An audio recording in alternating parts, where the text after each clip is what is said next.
our own investigation. That's when things start changing. That's when people start waking up. You got 9 points. And whatever them 9 points is, they are designed to keep you in check. You gotta the most powerful thing that you can have is knowledge of yourself. There was one major saying throughout the ancient land of Egypt in the east and the west, and that was, man, know thyself. Well, what does that mean? That automatically takes you back to your to the beginning of you. We were the Egyptians are the ones who brought the light of civilization to the world. There's books called Introduction to African Civilization by John G. Jackson. Another written called Of Water and the Spirit by Malidoma Patrice Somé. You can see that type of spiritualism in full force that I'm talking about. Yeah, I mean, I hope I'm not stepping on folks' toes out there, but we're going to have to shift, and we're going to have to start taking control of our thinking. We have to understand our power. If you want something, you got high concentrations of carbon inside your body, and what is being called is melanin. There's no such thing. It can't be defined.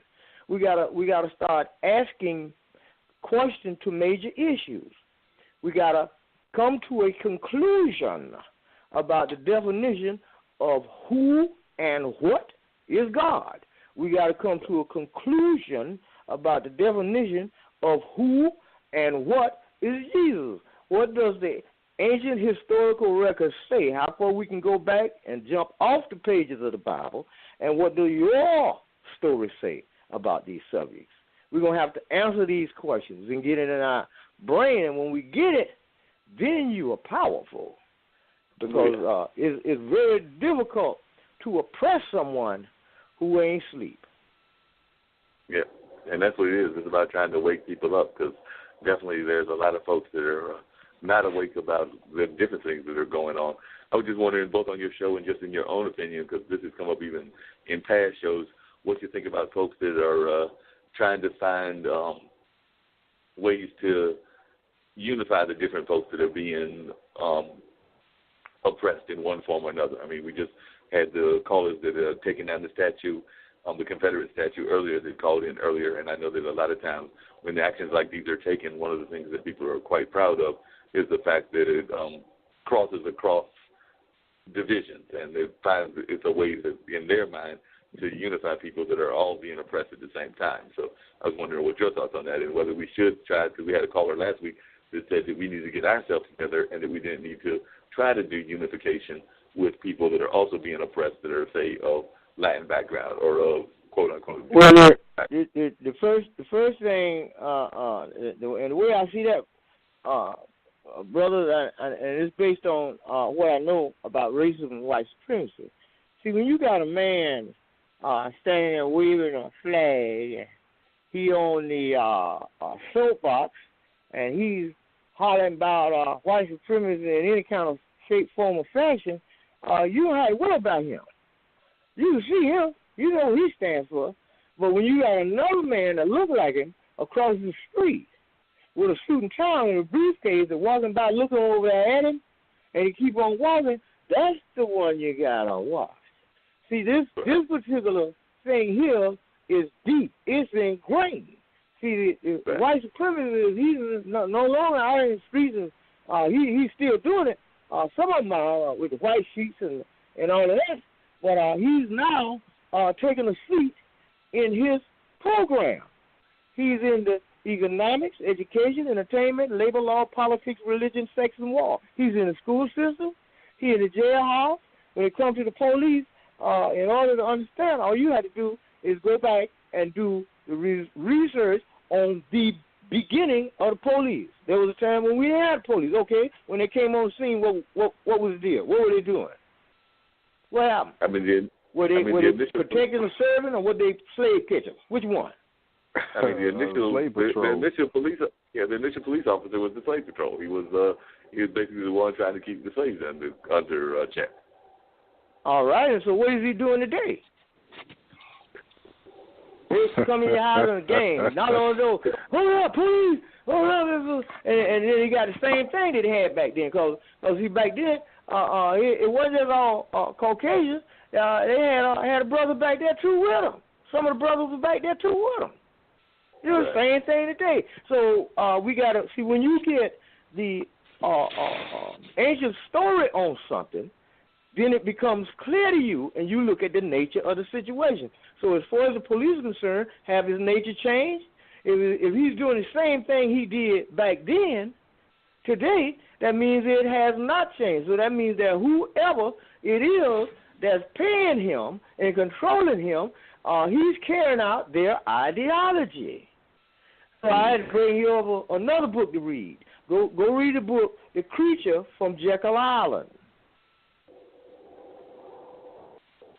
What was the title of that book and one more time? And that'll shed a little bit more light. What was the title of that book one more time? The Creature from Jekyll Island. All right. That's when they created the Federal Reserve. Most people don't know that the Internal Revenue Service is a private company. Now, their job is to balance the books. So if you look up the definition of the word law, how do we have law? Law involves justice. Justice guarantees that nobody is mistreated. Justice also guarantees that the person who needs the most help get the most help. But you see courthouses all throughout the United States with the word justice wrote on it. Something wrong, soldier? Yep. Well, here's a question. When that word justice was defined, at that time they said all men, right, are created equal. Who said it? But we were 3/5 of a person by definition. Who said it? So what I'm saying is we were never counted in that equation. So when you said all men, and when they went to count our ancestors and elders, one whole man was only 3/5 of a person. That's crazy. Now who said that? Who said the founding fathers? All the dudes that signed the Declaration of Independence said that. All right. Now we had people that look like me and you in this country during the time they were signing it. Was slavery going on? And if it was any of them owning slaves? Well, actually, but you bring up a good question, because actually that came up even with the Colin Kaepernick situation, because one of my friends, Carl Kinney, who was actually on this show before, he's a minister, and he's on one of his Facebook posts, he mentioned it. If you look up the Star Spangled Banner and the lyrics of the Star Spangled Banner, there's actually a reference to slaves in the Star Spangled Banner. Yes. Well, see, we back to square one. Racism, white supremacy is global, and it got 9 points that affect everybody alive on the planet. And what we got to really understand is, based on the magnitude of this ideology, this thing is a religion, and it just so happens to be the most powerful religion on earth. So when you look at the record, they go all the way back, go past Hiroshima, go all the way back to Rome, go beyond Rome. You discover that everywhere this particular man ever went on this earth, he killed somebody. He don't get along with nobody on earth. And he can't, because it is not in his nature to do so. He's a psychopath. He's a sociopath. Now, I'm talking about the racist white supremacists, the one you can see and the one you can't see. Right. Because a lot of times those people in the corporate world are some of the worst ones, because, like you said, they will give you lip service on one term and then totally act another way in their actions of what they're doing. So they may give you lip service that they're being wonderful to you and doing things that are for your good, but their actions are not sharing that same thought. Their actions are actually doing something that are harmful to the people. Well, the reason why he's doing it is what we got to define. He's doing it for two major reasons. Number one, you and I represent the genetic annihilation of his species just through regular procreation without firing a shot. He's in his nature to be. See, this thing is against all people that are non-white. You understand it? See, when you get this thing down to a science, you really be able to look at this lion dead in the face and know that he's a lion. We got a lot of us trying to look at the lion, trying to do something with the lion, and calling him a rabbit. And we do that until he bites us. Then we realize, wait a minute, this is something different here, man. This is a different kind of thing here. This man, he wipe out whole civilizations and then invent new ones and put a label on them and get them credit for something belonging to you. All kind of stuff. He went in Australia and murdered the people of the land, and the people wasn't dying fast enough, so he went up into the mountains and poisoned the water, and the people started dying. He destroyed 95% of the original Hawaiians. Well, just by his presence, because he walked in there with albinism, tuberculosis, smallpox, all this right here on him. Well, same thing to the people he labeled as Indians. Right. Whole cultures that's gone, missing from this earth. The race is well, I can't use that word because he's the only one that belongs to a race. There ain't but one race, and that's him. Everybody else is you can't have a race. You can't be a part of a race. He invented the word. Yes. Man, I don't want to take over your show. I mean, you asked me a question. I might be stepping on some folks' toes out there, but I'm sorry. I'm involved in what's called justice. Well, and justice is what you use to replace racism, white supremacy with. Right. All right. So because he can't be just. It's not in his nature to be just. Yep. Absolutely right. Hey, Dean. What's up, bro? I think I heard the bell ring again. Yeah, let's find out who else is at the door. All right. Let's see. Thanks for calling the Voice of the People. Who are we talking to today? Hello, this is Ideal Ortiz. Hey, Ideal. Hello. How are you all doing tonight?